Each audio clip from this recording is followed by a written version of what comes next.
So the if statement is very important for lots of things in PHP. You use it basically to make PHP do things. But it serves a particular purpose with forms, and I'm going to give you an idea of one of the ways it could be used there. Remember, this is our form, our contact form, and we have it in contact.php, and then it gets tossed to catch.php. Now, catch.php is a mess when it doesn't have anything there. Your name is blank, your pivot color is blank. Why? Because it assumes that it's only going to be accessed when someone hits submit on this form, right? But what if they don't hit submit? What if they go straight to catch? Well, one thing we might want to do is say, hey, you were supposed to fill out the form before you got here. And we can do that. And we can do that using an if statement. So let's take a look at our catch. Here's our the main section right here. And all the main section does is put out some post things, right? But we could say we only want to put out the post things if there is something in post.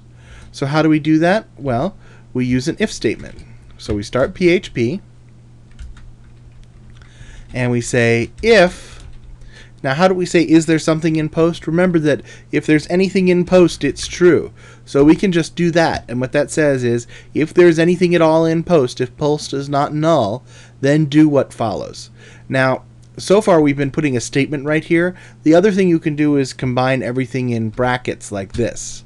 So this is the start of the bracket, and then way down here we need to, and we're going to close PHP real quick.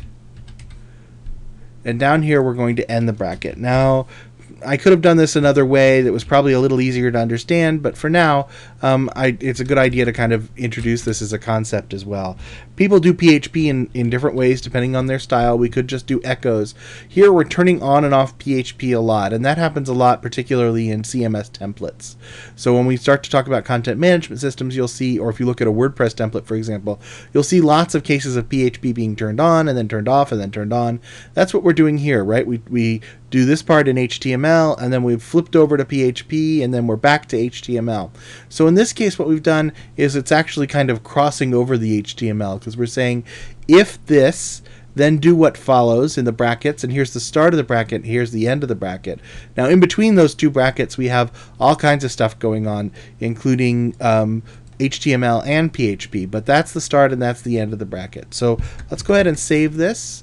We'll go back to our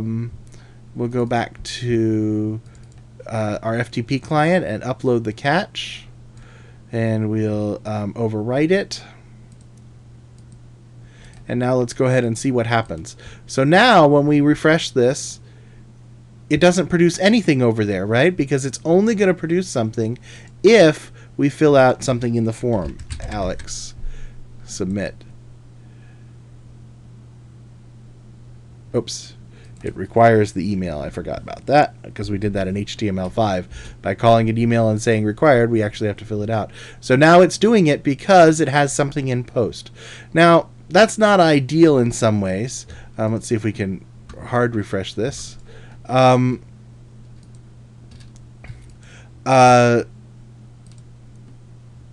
have to figure out how to do that. But that's not the ideal here. What we really ought to be saying is we ought to be saying something like else, do a tab here, else do what's in the following brackets. And here we'll say,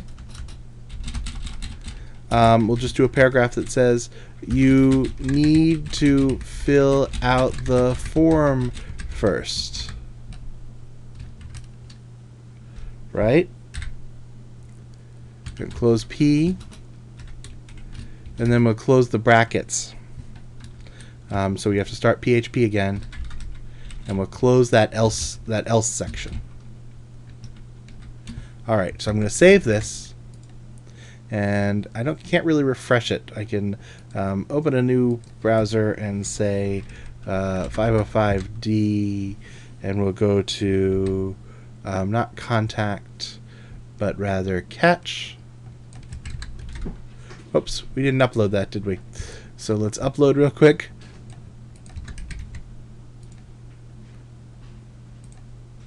We'll upload the catch.